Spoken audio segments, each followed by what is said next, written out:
도급으로 갑니다. 이제는 개별 계약은 도급과 위임 계약밖에 없어요. 근데 위임은 조문 이상 거의 한 문제도 아니에요. 도급은 판례 몇 가지도 검토를 해야 되겠지만 몇 개 안 돼요. 이때 판례는 우리가 시험화반에서. 근데 도급은 깊이 있는 판례가 뜬다면 어차피 그 단어 자체가 건설과 관련된 어떤 전문 용어이기 때문에 이해가 안 돼요. 그래서 그 부분까지 욕심내지 마시고. 도급은 항상 뭐요? 건축공사를 생각하면서 개념을 숙지할게요. 664조가 개념입니다. 도급은 당사 일방이 어느 일의 완성을 약정하고 건축업자인 수고비를 만든다. 그죠? 그 다음에 상대방이 그 일의 결과에서 보수를 지급하고 약정하면서, 즉, 건축주를 말이죠. 즉, 내가 개인주택을 짓고 싶습니다. 건축업자에게 도급을 준다. 그죠? 그래서 건축업자를 수고비인, 나를 도급인, 당사자 약정만으로. 맞죠? 그죠? 근데 보수를 지급해야 되겠죠. 그래서 낙성계약, 불효식 계약 뭐예요? 보수 지급을 했으니까 유상쌍무입니다. 그 다음 동시행관계. 그죠? 그래서 보수는 완성된 목적물의 인도와 동시에, 그러나 목적물의 인도를 요하지 않는 완성 후 지체 없이 원칙적으로 동시행관계입니다. 그 다음 동시행관계가 하는 규정을 준용한다는 거고, 개념은 설명됐어요. 당사자간 합의만으로 성립한 낙성, 유상, 쌍무, 불효식 계약이다. 자, 시험 문제는 지금부터입니다. 자, 총설 파트는 크게 문제될 게 없어요. 보수를 반드시 지급해야 된다. 근데 도급인은 보수를 언제요? 완성물의 인도와 동시에 지급하는 게 원칙이죠. 자, 그 다음 건축업자가 건축을 했죠. 그럼 도급인에게 뭐요?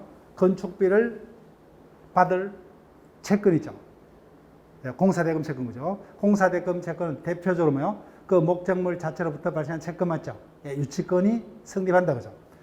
따라서 완성물의 소유자가 도급이라면 뭐요? 수급인은 그 공사비 대금 채권을 받을 때까지 그 목적물에서 유치권을 행사할 수 있다. 그죠? 있다. 그 다음 수급인. 수급인은 약정 기간 내에 뭐요? 목적물을 완성할 의무가 있고, 그래서 계속 손대지 마세요.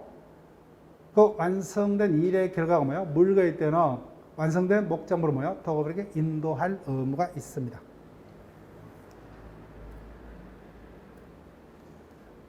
여기서부터 시험 문제예요. 네. 여기서부터만 신경 쓰시면 돼요. 도급은 유상쌍무죠. 그래서 완성된 목적물에 하자가 있다. 그죠? 그렇지? 그러면은 수급인은, 건축업자인 수급인은 건축주에게 뭐요? 담보 책임을 져야 합니다. 자, 667조로 갑니다. 완성된 목적물 또는 완성 전에 성취된 부분에 하자가 있을 때에는 도급인은 수급인에 대해서 상당 기간을 줘서 하자 보수를 청구할 수 있다. 그래서 뭐야? 하자가 있으면은 건축주인 도급인은 뭐요? 수급인인 건축업자에게 하자 보수를 청구할 수 있다. 일단 하자 보수 청구할 수 있죠. 도급인은. 자, 그런데 두 번째 문장 기억하셔야 돼요. 자, 이 부분이 혹시나 아직 우리 시험에 깊은 판례는 안 떴어요. 근데 깊은 판례까지 교재에 실려 있어요. 시험하면서 설명을 할 건데, 하자가 이제 뭐예요? 하자가 중요치 않습니다. 근데 뭐야? 이를 보수를 하려면 엄청난 비용을 요할 때는 뭐예요? 그때는 하자 보수는 청구 못해요. 예를 들게 되면 건물 공사를 맡겼습니다. 근데 이미 완공된 벽에 하자가 있어요. 그러면 하자 보수 청구할 수 있죠. 그런데 하자가 중요치 않습니다. 실금 정도가 있어요. 근데 생활에 전혀 지장이 없어요. 근데 이를 보수하려면 뭐야? 다시 그 벽 부분을 헐고 새로 쌓아야 됩니다. 엄청난 비용이 든다. 그죠? 그때는 하자 보수는 청구하지 못한다. 자, 다시 원칙적으로 뭐요? 목적물에 하자가 있으면은 완성 전후 도급인은 그 하자 부분에 보수를 청구할 수 있다. 다만 뭐요? 하자가 있더라도 하자가 중요치 않고 그 보수에 가다한 비용을 요하면 하자 보수는 청구하지 못한다. 그 다음, 이야. 이미 지문화 수차됐어요. 그때 도급인은 뭐요? 하자 보수에 가름해서 손해배상을 청구할 수도 있고 뭐요? 하자 보수와 함께 손해배상을 청구할 수도 있다. 그다음 사망. 이 부분도 출제됐어요. 자 보세요. 도급인은 수급인에게 어떤 의무를 부담합니까? 보수를 지급할 의무죠. 그 다음에 이 경우 하자가 있으면은 수급인은 하자 보수 의무가 있죠. 자, 볼게요. 이 경우 양자간에 뭐야? 동시이행 항변권의 교정이 적용된다. 따라서 해설 도급인의 하자 보수 손해배상 청구와 뭐야? 수급인의 보수 청구 사이는 동시이행 항변권. 예. 즉 내가 도급이라는 뭐야? 수급인이 하자 보수 또는 뭐야? 손해배상을 하기 전까지는 약정된 보수를 지급할 필요가 있다 없다? 없다 그죠. 반대로 내가 건축업자라면은 보수를 뭐야? 지급하기 전에는 하자 보수 손해배상에 응할 필요가 있다 없다? 없다. 동시이행 항변권 인정됩니다. 그다음 제일 자주 떴던 경우요. 도급인이 완성된 목적물의 하자입니다. 목적이 뭐예요? 도급이 완성됐어요. 근데 완성된 목적물의 하자로 계약의 목적을 달성할 수 없으면 뭐예요? 그때는 계약을 해지할 수 있다. 즉 예컨대 내가 회사를 간뒀습니다. 정년퇴직했어요. 근데 가족이 어떤 생계에서 계속해서 돈벌이가 필요합니다. 근데 전문 어떤 기술이 없는 나라로서는 할 수 있는 게 뭐예요? 대공원에서 공원을 이용하는 뭐예요? 관람객들에게 커피를 내려 파는 정도까지만 할 수 있다 그죠? 그래서 차량 제작 업체가 뭐예요?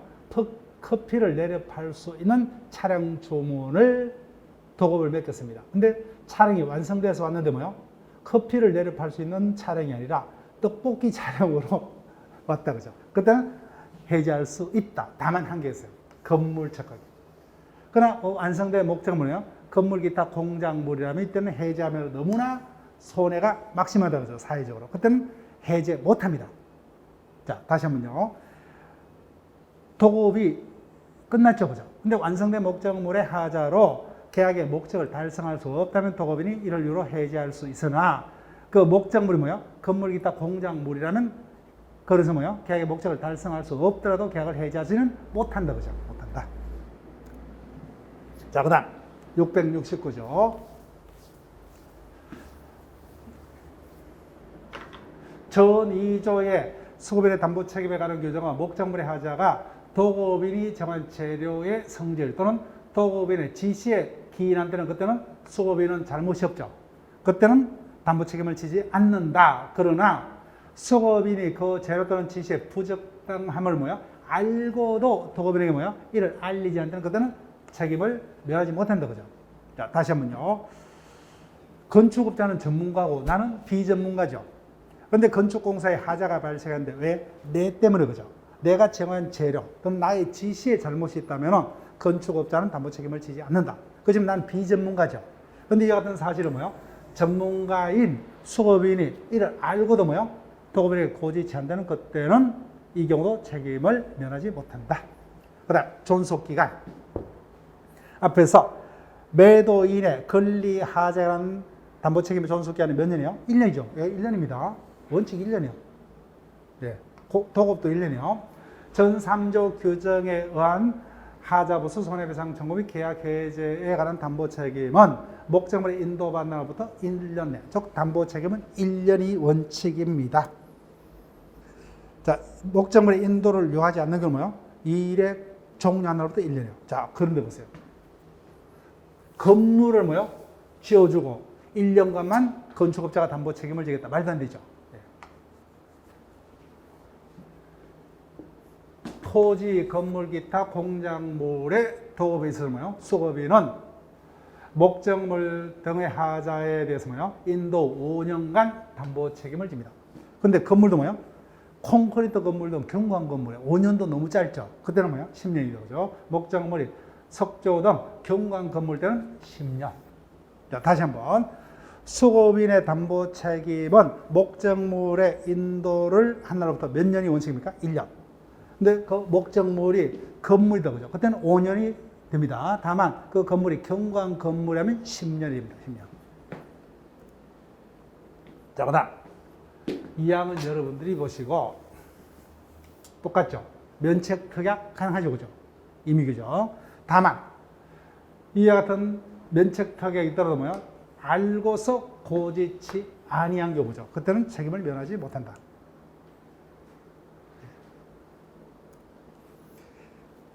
자, 판례는 일단 요번에 잘 신경 쓰지 마시고 본문으로 갑니다. 자, 책 갈게요. 이 부분도 기본 지문이요. 항상 건축공사를 생각하면서 조문을 떠올려 볼게요. 건축공사를 건축업자에게 도급을 줬다 그죠. 그때 완성된 건물의 소유권이 누구 거냐? 내가 건축주가 뭐요? 건축 재료의 대부분을 공급했죠. 그때는 완성된 건물은 누구예요? 처음부터 건축주인 도급인 소개된다 그죠. 도급인 소유입니다. 그런데 반대로 건축업자가 뭐요? 즉 수급인이 자신의 노력과 자신이 조달한 재료로 건물을 지었습니다. 그때는 원칙 누구 겁니까? 건축업자 수급인이 소유권자가 됩니다. 다만 이와 같은 경우도 뭐요? 당사자 간의 계약으로 처음부터 뭐요? 소유권자를 도급인으로 하고자 하는 합의가 있으면 뭐요? 그때는 도급인이 원시 취득자가 된다 그죠? 틀리면 안 돼요. 자, 도급인의 의무, 보수 지급 의무는 받습니다. 자, 도급의 종류로 갑니다. 673조 책 가시고 앞에서 668조요. 668조를 떠올려볼게요. 완성된 목적물의 하자가 있는 경우 어떤 경우만 해지할 수 있어요? 그로 인해서 계약의 목적을 달성할 수 없는 경우만 해지할 수 있습니다. 다만 이 경우라도 뭐요? 건물 기타 공작물의 하자는 해지 못하죠. 근데 완성 전에 뭐요? 무조건 해지입니다. 무조건. 완성 전에 뭐요? 도급인이 소급에게 손해배상하고 계약을 해지할 수 있다. 완성 이후에는 뭐요? 그로 해서 계약의 목적을 달성할 수 없는 경우만. 자, 그 다음. 앞에서 안 봤지만 임대차와 동일합니다. 그렇게 적으시면 돼요. 임대차도 똑같아요.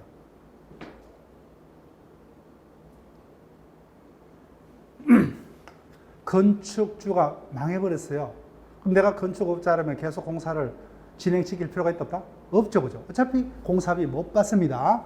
따라서 도급인이 파산성을 받는 수급인 또는 파산관제인은 계약을 해지할 수 있다, 그죠? 다만 이 경우 수급인은 완성된 부분에 대한 보수 및 보수에 포함되지 않은 비용에서 파산재단 배당에 가입할 수 있다. 이 부분까지는 신경 쓰지 마시고 해지할 수 있죠. 임대차 똑같아요. 이 경우 임대차는 누가 파산했겠어요? 임차인이 망했겠죠. 그러면 임대인은 뭐요? 차임을 받을 수 없죠. 그럼 임대차 계약을 해지할 수 있다. 똑같아요. 그때 이 경우 보세요. 전화의 경우 건축주는 망한 것도 힘든데 그죠? 손해배상까지 하면 더욱더 힘들겠죠. 그래서 이 경우 각 당사자는 계약 해지는 손해배상은 청구하지 못한다. 임대차도 똑같습니다. 똑같아요.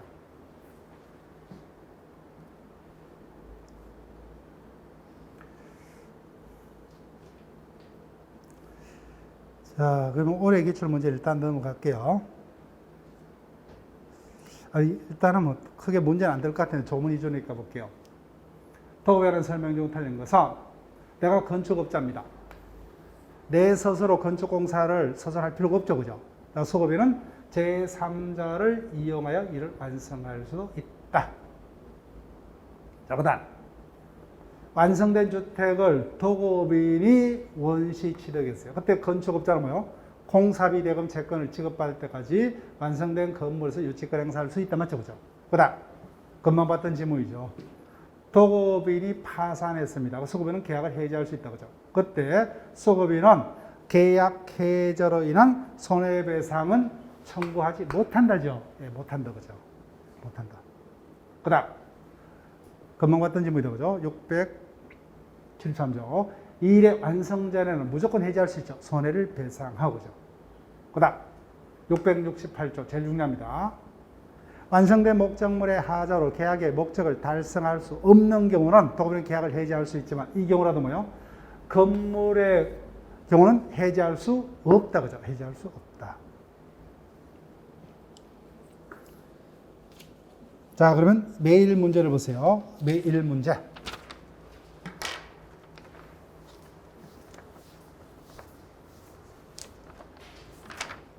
5번 질문 갑니다. 틀린 것은 1번. 667조입니다. 완성된 건물에 중요 하자가 있는 경우, 하자가 있죠, 그죠? 그럼 도급이는 하자 보수에 가름하여 또는 하자 보수와 함께 손해배상을 청구할 수 있다, 맞죠, 그죠? 네, 청구할 수 있다. 그다음 2번. 건물 체크할게요. 네, 제일 많이 떴던 거예요. 완성된 건물의 하자로 계약의 목적을 달성할 수 없더라도 도급이는 계약을 해제할 수 없다죠. 없다, 그죠? 네, 들었습니다. 그 다음, 소유권 기속자요. 수급인이 재료 전부를 공급했다, 그죠? 그때는 원칙적으로 수급인이 목적물의 원시 취득자가 된다. 그 다음, 경관 건물이에요. 10년간, 그죠? 담보 책임을 진다.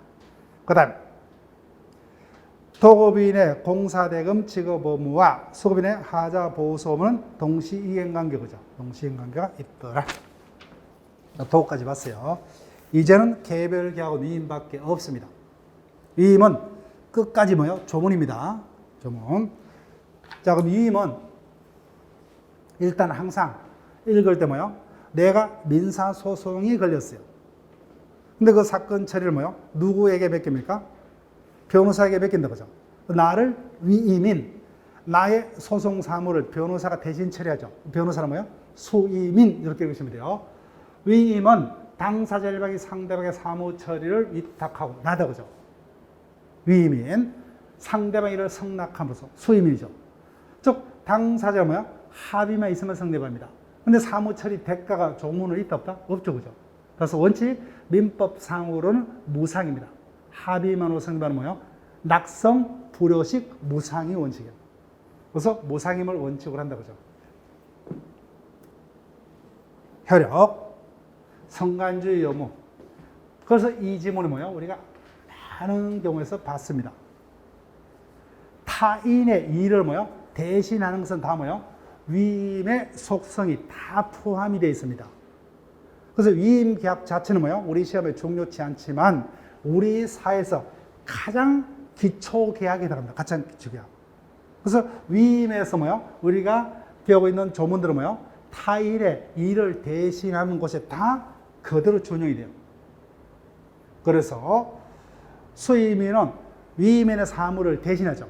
그때 위임의 본질에 따라 뭐예요? 선량한 관리자의 주의를 다해요. 이를 줄여서 뭐예요? 성간주의 의무를 한다고 하죠.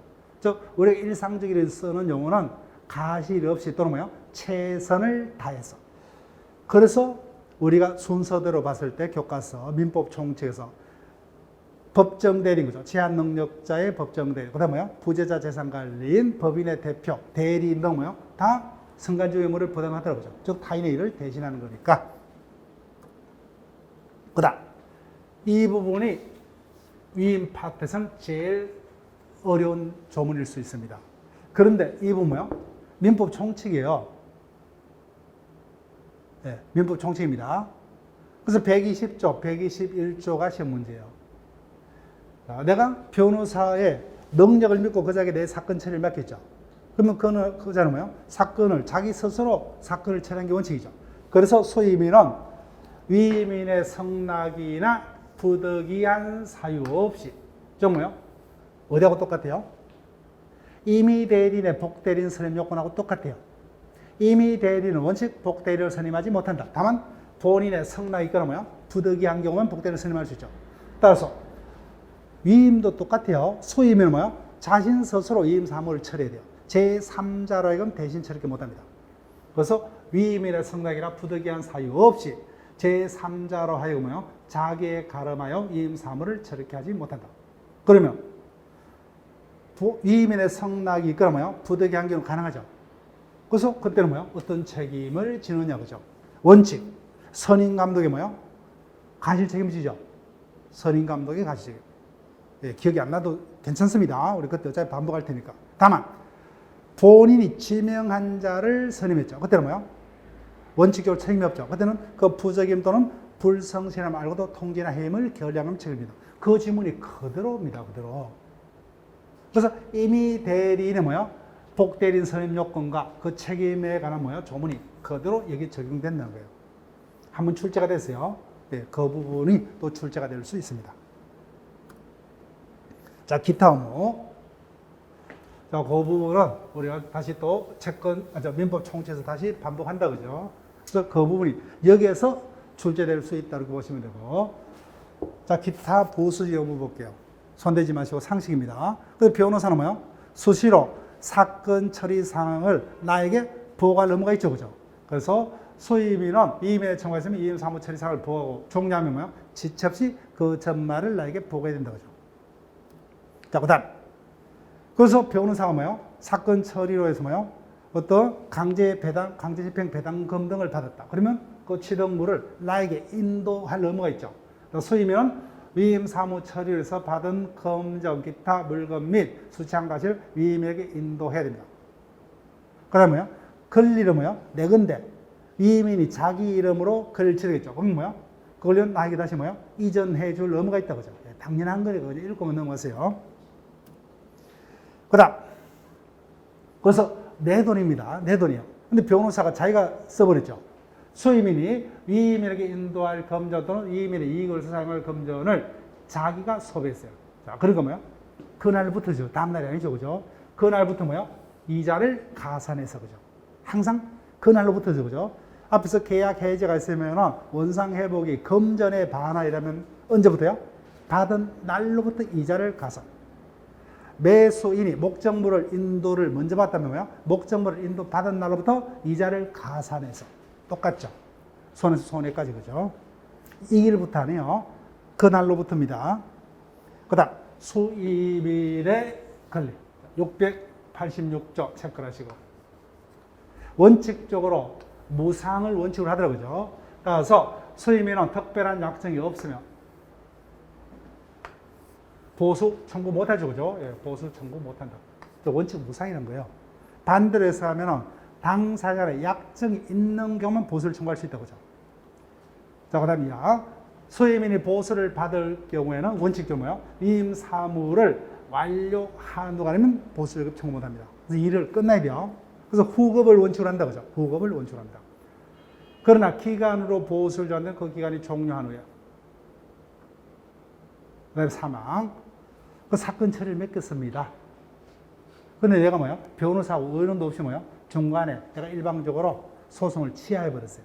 그럼 변호사에게 소송가 생기겠죠.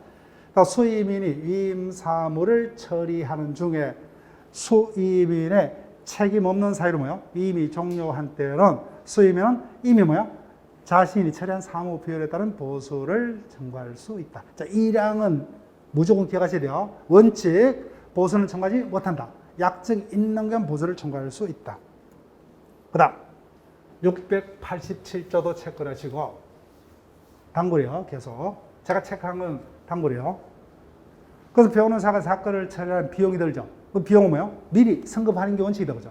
따라서 위임 사무 처리에 비용을 요하는 때에는 위임인은 뭐예요? 수임인의 청구에서 이를 미리 성급하여야 한다. 자, 그 다음 수임인이 사무 처리에서 뭐예요? 필요비를 지출했다. 그죠?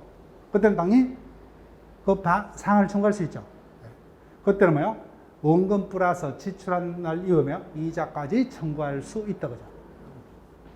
그 다음, 양 수임인이 위임 사무처에서 채무를 뭐예요? 자기가 대신 부담했습니다. 그때는 위임인에게 자신에게 가름해서 뭐예요? 이를 대신 변제케 할 수 있고, 아직까지 그 채무가 변제기에 있지 않도록 뭐예요? 상당 담보를 제공할 것을 청구할 수 있다. 자, 사망 체크할게요. 자, 이 지문이 어디에서 봤던 기억이 어렴풋이 있느냐? 부재자 재산 관리 제도입니다. 부재자 재산 관리 제도 타인의 일을 대신하죠. 그래서 재산 관리는 뭐예요? 가시 없이 재산 관리와 해서 손해를 받죠. 그때는 뭐예요? 손해배상 청구할 수 있다. 그 내용이 이거예요. 즉 수임인이 위임 사무 처리 중 뭐예요? 가시 없이 잠깐만요. 가시 없이 손해를 입은 때는 뭐예요? 그때는 위임인에게 배상을 청구할 수 있다. 따라서 모든 손해가 아니다, 그죠? 네. 가시 없이 발생한 손해만 배상을 청구할 수 있다. 즉 자신의 잘못을 한 손해는 배상 청구 못합니다. 네. 자, 그 다음에 계속요. 체크를 치고 왜 내가 변호사에게 사건을 맡겨? 믿을 수 있기 때문에 그죠. 즉 위임은 신뢰관계의 바탕을 두고 있기 때문에 신뢰가 깨지면 그냥 해지할 수 있어요. 언제든지입니다. 위임계약은 각 당사자가 언제든지요. 각 당사자가 언제든지 자유를 해지할 수 있다. 근데 계속 기억하셔야 돼요. 다 시험 출제됐어요. 언제든지 해지할 수 있는데 일방이 뭐요? 부득이한 사유도 없이 뭐요? 상대방의 불리한 시기에 계약을 해지한다면 뭐요? 그때는 손해배상을 해야 됩니다. 그럼 반대로 생각하면 부득이한 사유가 있다면 뭐요? 그때는 상대방의 불리한 시기에 해지했더라도 뭐요? 손해배상은 의무가 없어요. 자, 그 다음 690조. 자, 이 부분이 뭐요? 이미 대리인의 대리권 소멸 사유하고 비교하시면 돼요. 사망은 똑같아요. 대리의 경우도 본인이 사망하든 대리인이 사망하든 대리권 소멸하죠. 위임도 똑같아요. 소위임인이 사망하든 그 다음 뭐요? 위임인이 사망하든 어느 한쪽이 사망하면 위임관계는 끝납니다. 그 다음 파산. 요거 체크하시면 돼요. 이미 대리의 경우 파산은 누구의 파산이에요? 대리인의 파산이죠. 본인의 파산은 소멸 사유가 아니다. 그죠? 근데 여기는 위임인이 파산하든 소임인이 파산하든 소멸 사유가 됩니다. 그 다음 요건 똑같죠. 대리인의 성년 후견 개시 맞죠? 그죠? 그래서 소임인의 성년 후견 개시 똑같습니다. 뭐만요? 달라요? 파산만 다르다. 그죠? 파산만. 자, 그 다음 691조도 기억하셔야 돼요. 조문으로 묻습니다.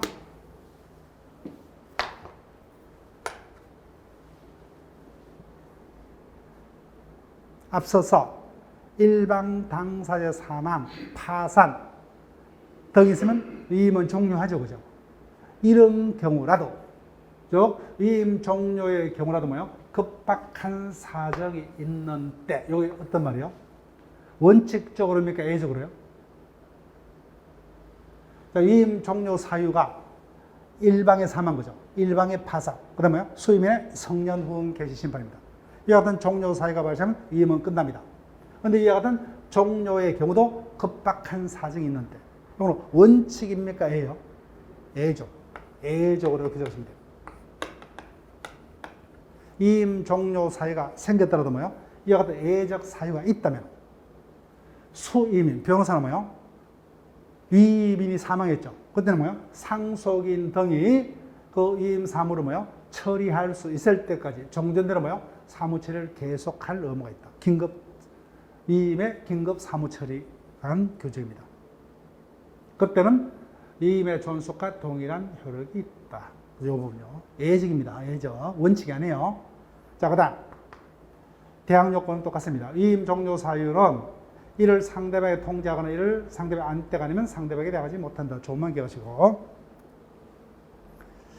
자, 그러면 일단은 문제를 볼게요. 22회차 문제입니다.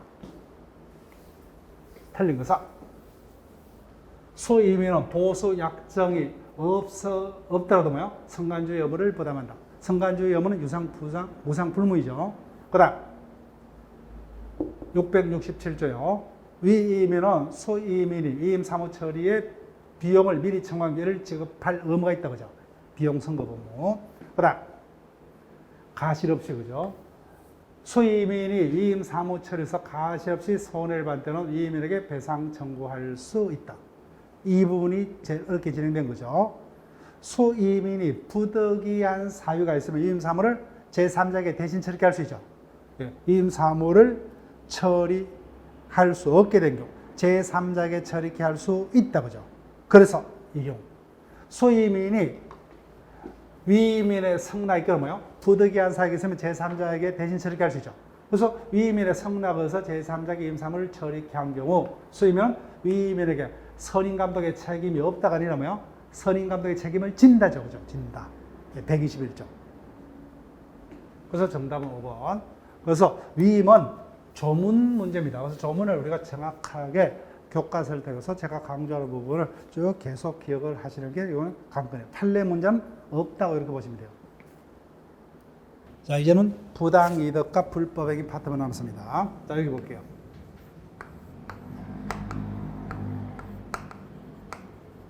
가불간의 토지 매매가 있었지만 그 매매가 무효입니다. 그러면 매수인은 대금을 매도에게 지급할 필요가 있다 없다? 없다. 매도인은 등기를 넘길 필요가 없죠. 근데 매수인이 대금을 지급을 해버렸어요. 근데 그 원인이 매매가 무효가 됐다 그죠? 근데 원인 없이 이와 같은 이득을 매도인이 취득했죠. 이와 같은 이득은 뭐예요? 원인 없는 부당한 이득이므로 상대방 손실자에게 반환해야 되죠. 이를 부당이득 반환 제도로 합니다. 자, 볼게요. 법률상 원인 없이, 즉 매매가 없던 게 됐죠. 원인 없이 타인의 재산 또는 노무로 해서 이득을 얻고 그래서 타인에게 손해를 간다는 그 이건 부당한 이득으로 상대방에 반환할 의무가 있다. 자, 조문 기억해야 돼요. 한문 그대로입니다. 채무도 없는 자가 뭐예요? 변제했다는 거예요. 채무 없음을 뭐예요? 알고서 변제한 자는 뭐예요? 자기가 뭐예요? 채무가 없음을 알고도 변제했죠. 그때는 그 반환을 청구하지 못합니다. 그 다음. 자, 743조입니다. 민법 총칙에서 우리가 배웠던 내용의 연장선입니다. 내가 아파트 가려면은 언제까지만 납부하면 돼요? 월 말까지만, 그죠? 31일 오후 24시까지만 납부하면 되죠. 근데 꼭 그날까지 납부할 필요가 있다 없다? 없죠. 미리 기한 전에도 납부할 수 있다, 그죠? 그래서 변제기에 있지 않은 채무를 뭐요? 변제했다는 건 적법한 변제죠. 적법한 변제잖아요. 기한 이건 포기할 수 있기 때문에. 그때는 그 반환 청구 못 합니다, 원칙. 그러나 채무자가 뭐요? 착오를 일으켰어요. 변제기가 뭐요? 되지 않았는데 변제가 이미 된 걸로. 착오로 해서 뭐요? 변제가 된 걸로 알고 변제할 때는 그때는 채권자는 그로 인한 이익은 반환입니다. 그 다음, 도의관념에 적합한 비치 변제. 즉, 채무가 없는 자가 변제했지만 뭐요? 그 변제가 우리 어떤 도덕적인 감정에 맞습니다.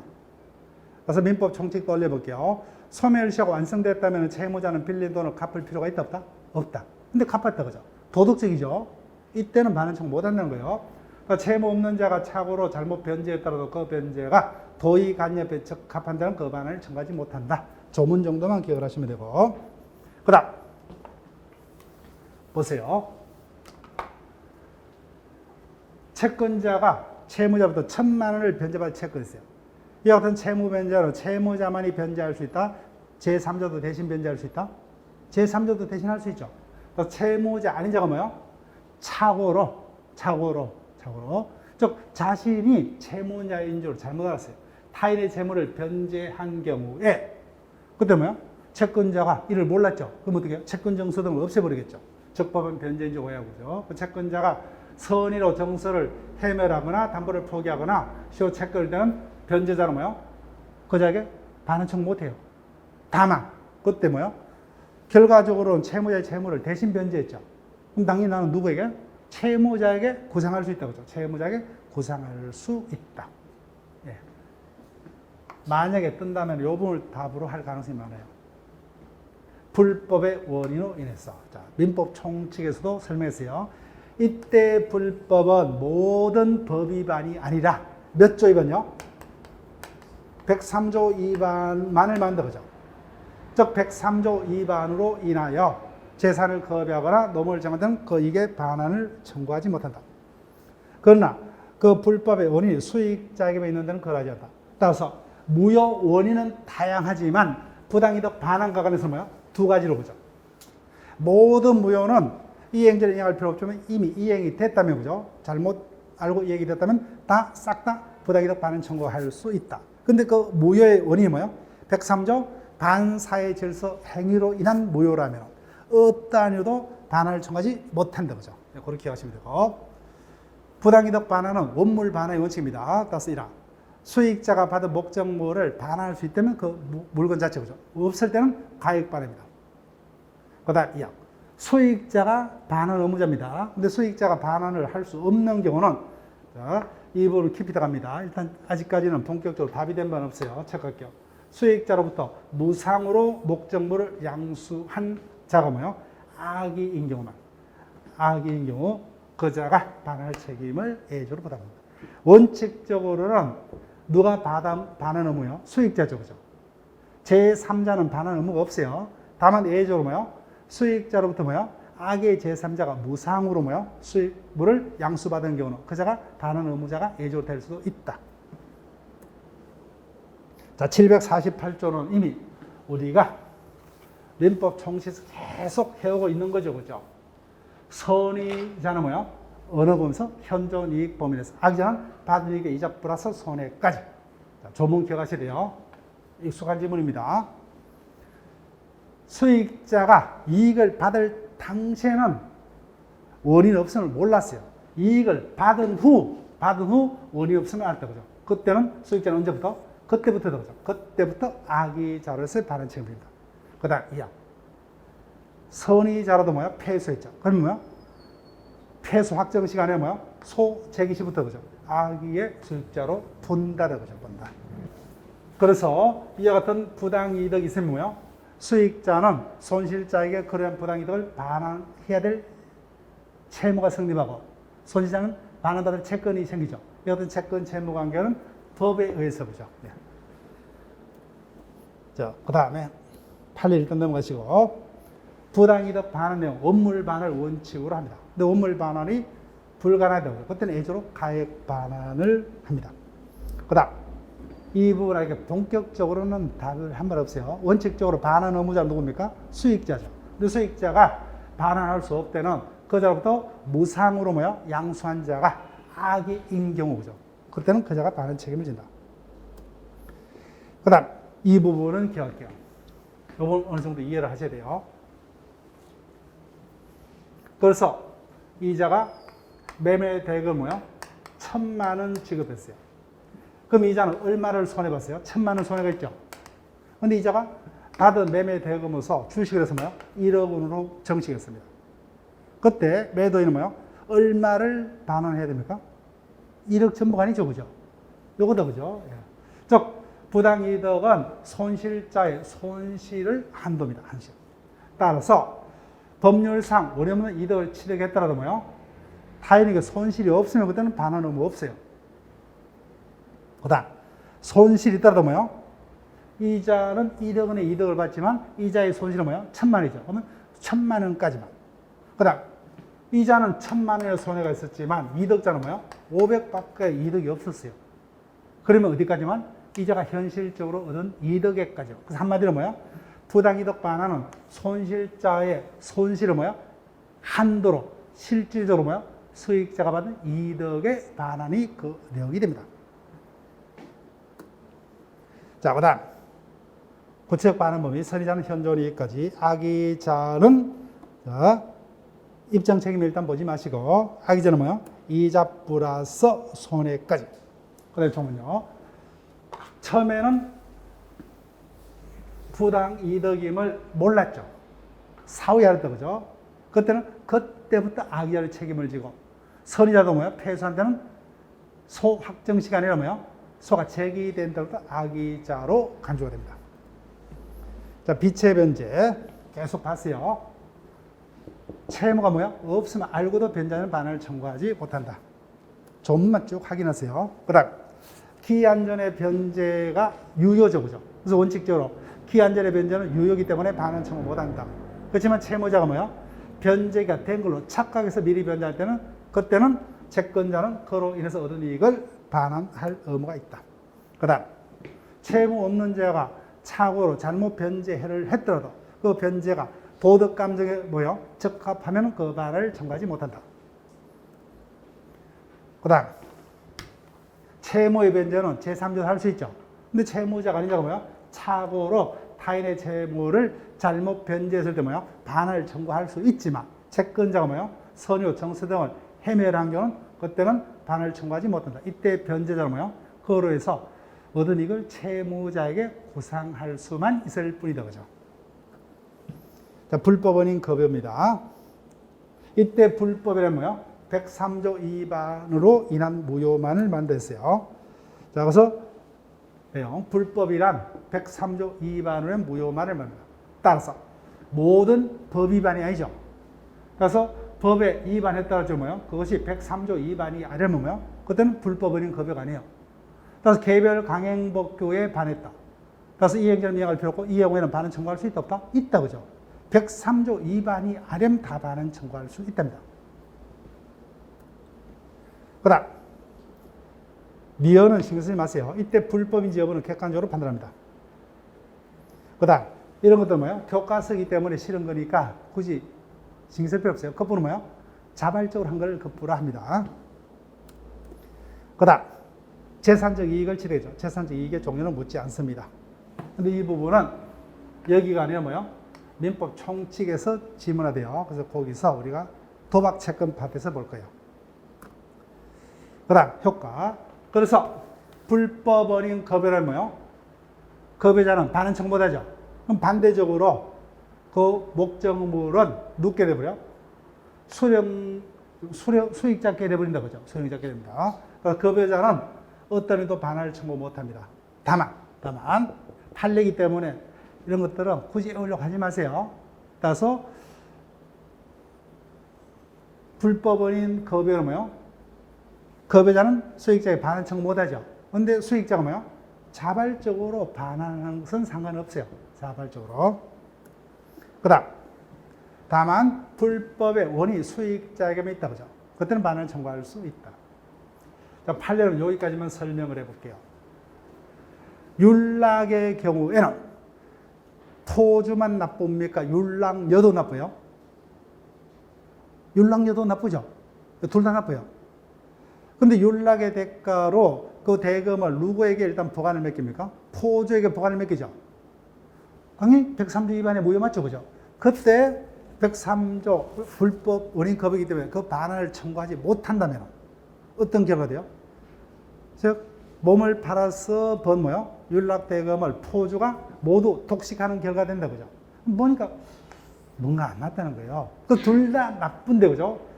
어디가 더 불법이 크냐? 크기를 비교해 보니까 뭐요? 급여자보다 뭐요? 포주의 불법성이 현저히 크다 그죠? 그래서 판사들이 머리를 씁니다. 그 둘 다 나쁘지만 포주의 불법이 율락녀의 불법보다 뭐요? 비교할 수 없을 정도로 크다. 그때 포주는 뭐요? 사전에 화장값이라든지 뭐요? 옷값 등을 미리 선불로 지급하죠. 그렇지만 이는 불법어린 겁이기 때문에 율락녀에게 반환 청구할 수 있다 없다? 못한다는 거예요. 그렇지만 율락녀는 뭐야? 율락대금을 반환 청구할 수 있다가 이 판례예요. 자, 적용 범위. 그래서 불법어린 겁이란 뭐예요? 우리가 민법 총칙에서 봤죠. 어떠한 이유로도 반환 청구 못한다. 그래서 부당 이득에 의한 반환 청구는 물론 그 원인이 무효이기 때문에 여전히 뭐예요? 소유권이 급여자 자신에게 여전히 남아 있다는 이유로 뭐예요? 소유권이 반환 청구 어떠한 이유도 반환 청구 못합니다. 그 결론적으로 반환 청구 못하니까 소유권을 누게 되버려요?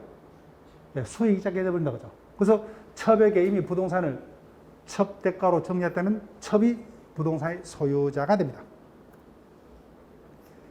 자, 일단 지문을 일단 다음에 쳐볼게요. 조금 깊이 있는 내용이 있기 때문에. 불법 행위로 갑니다. 자, 불법 행위는 뭐예요? 나를 생각해서 내가 저지를 수 있는 불법 행위는 그런 일이 있어서는 절대 안 되겠지만 차량을 운행하다가 뭐예요? 실수로 행인을 치어 다치겠다 그죠? 또는 쉽게 또 생각할 수 있는 게 의사가 의료과실로 환자를 다치겠죠. 이런 경우에 피해자에게 생긴 재산상 손해를 가해자가 배상 책임을 진다고 하죠. 이를 불법행위 책임이랍니다. 자, 그래서 750조에서 위법한 뭐요? 가해행위죠. 가해자의 고의가 실루는 위법한 행위로 피해자가 손해가 생겼을 때는 손해배상을 해야 되죠. 그죠? 그래서 원해서가 아니라 법률 규정에 의한입니다. 자, 그러면 우리 민법에 손해배상 책임은 뭐요? 불법행위요. 가해자가 피해자에게 손해배상 책임을 지는 경우도 있고, 그 다음에 채무 불행의 경우 채무자가 뭐요? 채권자에게 그러한 손해배상 책임을 지는 경우 있죠. 그 손해배상 책임을 충할 요건이 다르다는 겁니다. 요건이 다르다. 어떤 차이점이 있느냐. 그래서 양자는 제도가 다르죠. 따라서 각각 따로따로 첨가할 수 있습니다. 따라서 양자는 그 요건이 다르므로 경합이 가능하다. 따라서 임차인의 잘못은 뭐예요? 임대차 목적물을 훼손했죠. 그러면 임대인은 뭐예요? 임대차 계약 위반으로 채무불이행 책임도 물을 수 있고, 그죠? 불법행위 책임도 물을 수 있다는 거예요. 다만 양책이 뭐예요? 위법행위라는 점에서는 공통되고, 그 다음에 손해배상의 범위도 뭐예요? 통상적으로 그로 인한 손해까지만. 여기까지는 똑같아요. 그 다음에 가실상계 해야 된다고 그죠? 채권자에게 가실 또는 피해자 가실 있으면 손해액을 구체적으로 정함에서는 가실상계해야 됩니다. 따라서 가실상계라는 단어는 언제만 채무불이행 손해배상 책임, 불법행위 손해배상 책임을 물을 때만 가실상계라는 단어가 사용됩니다. 그 다음 여기 기억할게요. 의사의 잘못을 의료사고를 해서 환자 측에서 손해배상을 추구하려면 그 요건 사실을 다 누가 입증해야 돼요? 환자 측에서 오죠. 자, 그런데 보세요.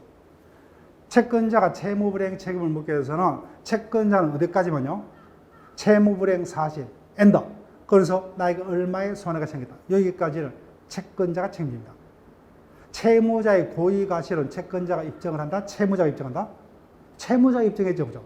즉, 채무자가 손해배상 책임을 면하기 위해서 자신에게 고의가실이 없음을 입증해야 돼요. 그 요점이 다릅니다. 네. 즉, 의사의 고의가실은 누가 입증합니까? 피해자가. 채무불이행 책임에서 채무자의 고의가실은 뭐예요? 책임을 면하고자 하는 채무자가 입증을 합니다. 이 부분은 신경 쓸 필요 없어요. 여기까지는. 자, 볼게요. 불법행위 책임이 성립하려면 뭐예요? 가해자에게 기책이 실죠. 즉, 가해자에게 고의가실. 즉, 다 누가요? 피해자가 입증합니다. 그 다음, 가해자가 뭐예요? 행위 당시 책임 능력이 있어야 됩니다. 근데 이 부분만 체크할게요. 책임 능력이 있다 없다는 누가 입증하느냐? 이건 많이 뭐예요? 책임을 면하고자 하는 가해자가 입증합니다. 물어볼게요. 우리 일상적으로 사회에서 생활하는 대부분의 국민들은 책임 능력이 있다가 원칙입니까? 없다고 원칙이요? 당연히 있다고 원칙이죠. 그러니까 뭐예요? 책임 능력이 없다는 것은 책임을 면하고자 하는 가해자가 입증합니다. 그래서 타인에게 뭐예요? 손해를 입혔다 하더라도 뭐예요? 그자가 행위 당시에 책임 무능력자라는 불법행위 책임을 지지 않습니다. 그때는 뭐예요? 감독자가 대신 집니다. 그 다음, 가해가 위법해야 돼요. 그래서 뭐예요? 내가 사람을 치어 다치게 했어요. 때렸어. 그런데 왜 때렸느냐, 그죠? 그자가 나를 죽이기 위해서 뭐예요? 칼로 쑤시고자 합니다. 내가 태권도 고단자죠. 죽지 않기 위해서 뭐예요? 정당방위로 쳤다, 그죠? 위법하지 않죠. 그때는 책임이 없어요. 그래서 가해가 위법해야 됩니다. 자, 그 다음. 그로 인해서 뭐예요? 피해자에게 손해가 생기게 되죠. 이때 손해는 뭐예요? 현실적으로 발생한 손해라 합니다. 다 누가 입증합니까? 다 피해자. 뭐만 가해자가요? 책임 능력만 가해자. 나머지 모든 요건 사실은 피해자입니다. 자, 조문 기억하셔야 돼요. 가해자가 책임 무능력자예요. 가해자가 책임 무능력자라면 가해자는 불법의 책임을 지지 않는다, 그죠? 그때 누가요? 감독자가 책임을 집니다. 첫 번째. 책임 무능력자의 미성년자, 3살짜리가 나이타로 뭐요? 이웃집을 홀라당 태워버렸다. 재미삼아, 그죠? 나쁜 짓을 몰랐죠. 그때 미성년자가 타인에게 손해를 가한 경우 그 행위의 책임을 변식할 지능이 없다는 책임이 없어요. 그 다음 이자가 뭐야? 정신병자입니다. 자기의 행위가 나쁜지 모르죠, 그죠? 그래서 나이타를 주어서 켜고 다니다가 홀라당 불을 냈다. 심신 상실 중에 타인에게 재산상 손해가 는 책임이 없다. 그러나 고의 또는 가실로 뭐요? 심신 상실을 초래한다는 것들은 책임을 면하지 못한다. 즉, 나는 지금 멀쩡하죠. 근데 나도 뭐요? 심신 상실자가 될 수 있어요. 언제요? 만취자가 되면, 그죠? 네, 그때는 뭐요? 원래부터 만취자가 아니죠, 그죠? 자기 잘못으로 만취 상태에 됐기 때문에 그때는 책임을 져야 됩니다. 원래부터 뭐야? 심신상실자는 책임이 없어요. 그런데 고의 또는 가실은 뭐야? 심신상실을 초래한 자가 그 상태에서 뭐야? 타인에게 손을 갖다는 책임을 면하지 못한다. 자, 그때는 누가 책임지느냐 보죠. 이자입니다. 이자. 감독자의 책임. 자, 물어볼게요. 앞에서 불법행위 책임이 성립하려면 가해자에게 기책이 있어야 되죠. 즉 불법행위 책임 뭐예요? 가실 책임입니다. 가실이 있어야 돼요. 따라서 행위자가 뭐예요? 가해자가 책임 무능력자일 때라도 뭐예요? 감독자가 책임을 지는데 감독자의 책임도 뭐예요? 근본적으로는 가실 책임이에요. 무가실 책임이 아니에요. 무가실 책임 딱 하나밖에 없습니다. 따라서 다른 자에게 손해를 간 사람이 753조 54조에 따라서 뭐예요? 책임 능력이 없을 때는 그 자를 감독할 의무자가 배상 책임을 진다. 다만 여기 살펴볼게요. 그러니까 뭐예요? 옆에다가 가실 책임이다 그죠? 다음 입증 책임만 피해자가 지는 게 아니라 감독자가 자신에게 가실 없음을 입증해야 돼요. 그것까지 적지 마시고 가실 책임으로 되어 있어요. 따라서 감독자가 뭐예요? 감독 의무를 게을리한 경우만 책임집니다. 그래서 게을리한 법 없다면 책임 없어요. 자, 이 항은 아기가 뭐야? 낮에는 유치원에 있죠. 그때 사고를 저질렀어요. 그때 누가 대신 책임진다고요? 유치원 원장이. 그런 말이에요. 그 신경 쓰지 마시고. 자, 다시 한번. 가해자가 책임 무능력자라면 그때 법정 감독자가 책임을 대신 지는데 책임의 근본적인 성질이 뭐야? 가실 책임.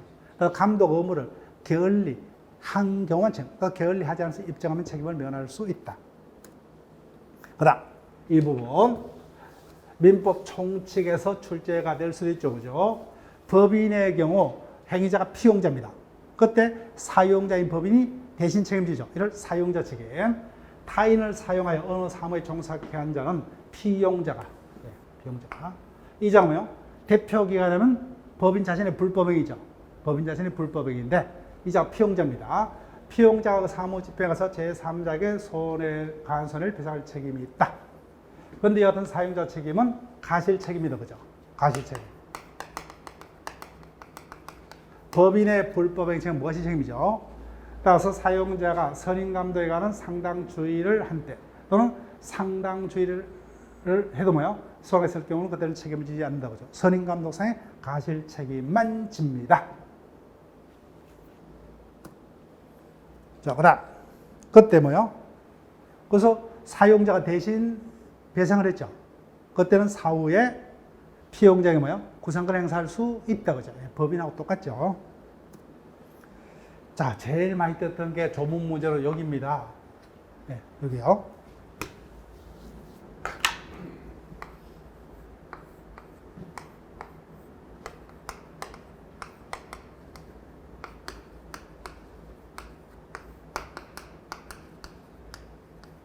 자, 건물에 담벼락이 무너져서 뭐요? 지나가던 행인이 치어 다쳤다. 공작물 등의 점유자 소유자 시기에 공작물에 설치되는 보존하자로 타인에게 손해간다는 뭐요? 1차적으로 점유자입니다. 1차 체크할게요. 1차적으로 누굽니까? 이자주구죠. 1차적으로는 임차인이 책임을 집니다. 그런데 임차인의 책임 뭐요? 오늘 가실 책임이죠. 그죠? 그때 점유자가 손해방지에 필요한 주의를 게을리하지는 2차적으로 뭐요? 소유자죠. 근데 소유자는 무조건구죠. 무조건입니다. 무가실 책임. 따라서 우리 민법상 무가실 책임을 부담하는 자는 누구밖에 없어요? 공작물의 소유자밖에 없어요. 나머지는 뭐야? 다 자신의 가실 없음을 입증하면 뭐야? 책임 면합니다. 이자만 무조건이에요. 무조건. 요 한 명만 기억하시면 돼요. 따라서 공작물의 하자로 인한 손해는 뭐야? 1차적으로 뭐야? 점유자가 가실 책임집니다. 근데 점유자에게 가실 없으면 2차적으로 뭐야? 공작물의 소유자가 무조건이다. 그죠? 무조건. 자, 그 다음 도급은요. 이 부분도 우리 시험에서 답이 될 수가 있습니다. 이것도 중요 조문이에요. 자, 내가 건축업자에게 건축공사를 도급을 시켰다. 그래서 건축업자가 건축공사를 하다가 행인을 치어다 치겠다. 건축주인 나에게는 잘못이 있다 없다? 없죠. 그죠? 없죠. 그래서 도급인은 수급인이 그 일에 관해서 제3자에 관한 손해를 배상할 책임이 없답니다. 원칙. 원칙 책임을 안 져요. 그러나 요거요. 도급 또는 뭐요? 지시에 중대한 가시된 그때는 책임을 집니다. 그래서 어떠한 경우는 책임져요? 고의 또는 뭐요? 중과실의 경우만 책임지죠. 고의 또는 중과실이 있는 경우는 도급인이 책임집니다. 따라서 중과실의 반대가 뭐요? 경과실이죠. 경과실의 경우는 책임이 있다 없다? 없다는 거예요. 이 부분요. 따라서 수급인이 제3자에 관한 손해에 대해서 뭐요? 도급인에게 고의 또는 중과실이 있는 경우 아니면 뭐요? 책임을 지지 않는다 그죠? 저 경과실의 경우는 책임이 없습니다. 그래서 이 부분을 출제할 수 있어요. 자, 어떻게 해요? 도급에 있어서 수급인이 제3자에 관한 손해에서는 도급인은 뭐요? 책임을 지지 않는다. 다만 도급 또는 뭐요? 지시에 고의 또는 가실이 있는 경우는 그러하지 않다. 뭡니까? X입니까? X죠. 가실 중에서 뭐요? 중가실만 책임집니다. 단순 가실은 책임을 지지 않는다. 자, 760조요.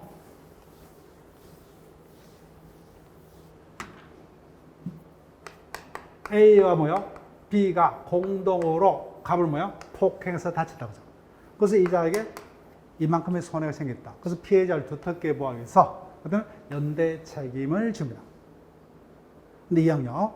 그런데 A가 뭐요? 먼저 갑을 팼어요. 그래서 울면서 집으로 돌아갑니다. 예. 학교 왕따다 그죠? 또 가다가 또 B란 못된 학생을 만났어요. 그래서 또 맞았어요. 그죠? 공동이 아니죠. 그죠? 따라서 공동 아닌 소인의 행위 중 어느 자의 행위가 손해가 간지 알 수 없을 때도 뭐요? 피해자를 보호해서 연대 배상 책임을 진다. 그래서 밤에 끙끙 앓는다 그죠? 그래서 병원에 가니까 엄청난 사고예요.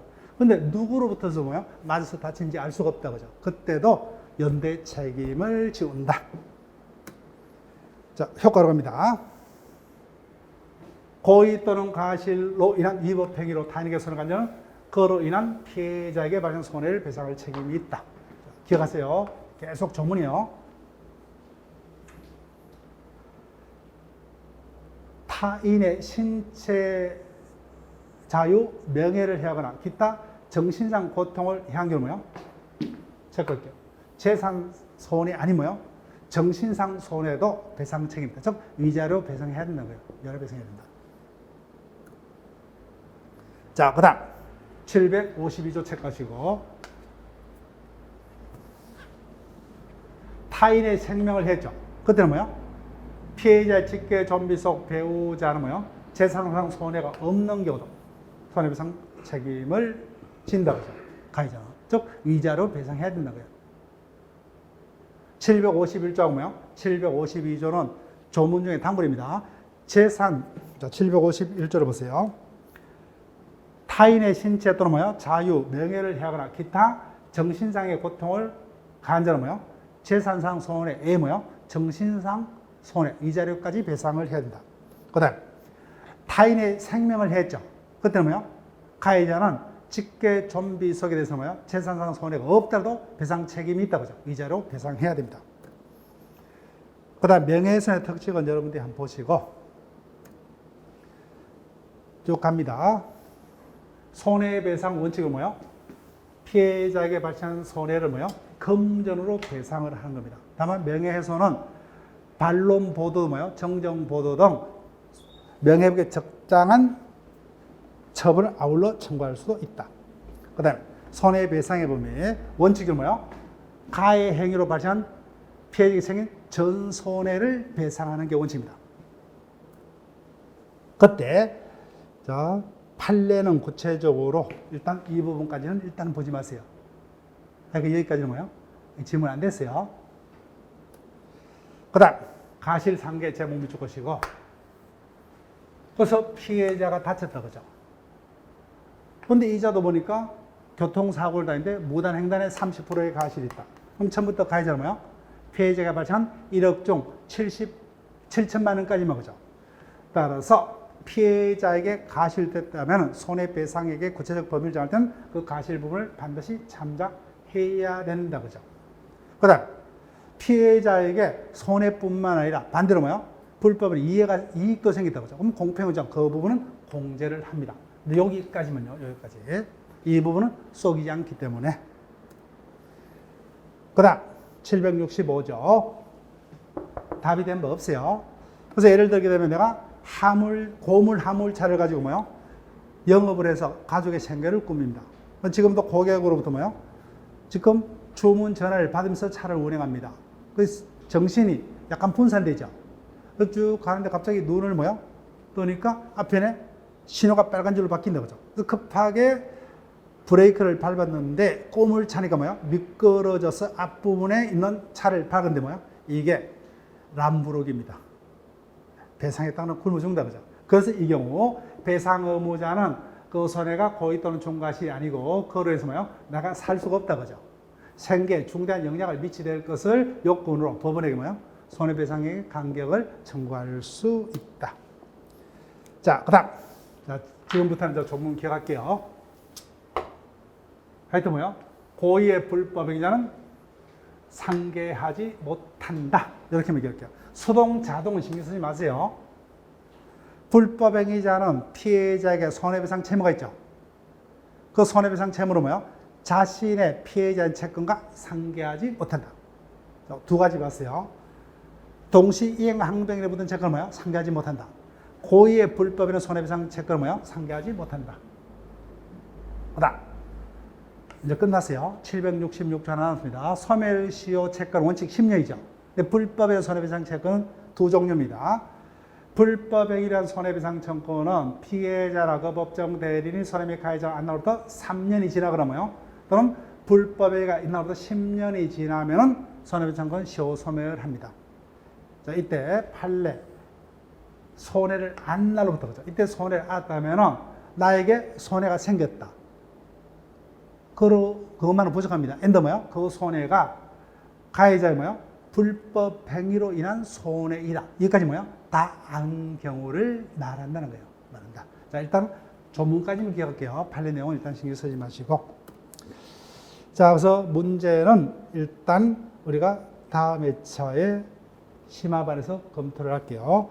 그래서 일단은 불법 행위까지 조문 위주로 검토를 했습니다.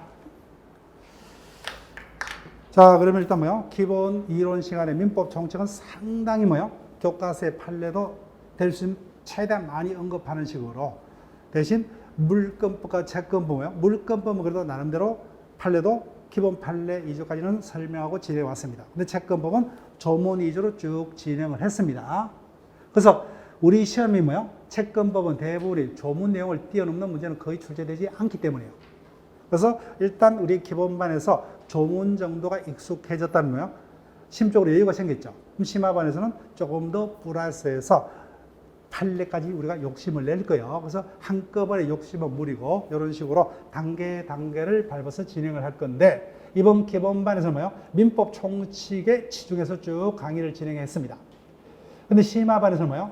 원래가 6대4 비율이지만 거의 5대5에 가깝게 뭐예요? 5대5에 가깝게 물권채권법을 조금 더 깊이 있게 진행을 할 거예요. 시간을 최대한 많이 확보를 하려고 노력할 겁니다. 자, 그러면 기본 이론 강의는 이 시간으로 강의를 마칩니다. 네, 수고들 하셨고, 그러면 저는 뭐요? 새해에서 심화반에서 다시 이어서 계속 강의를 진행합니다. 자, 모두 새해 복 많이 받으시고 모두 합격을 하시기를 기원하면서 기본 이론 과정을 마칩니다. 네, 감사합니다.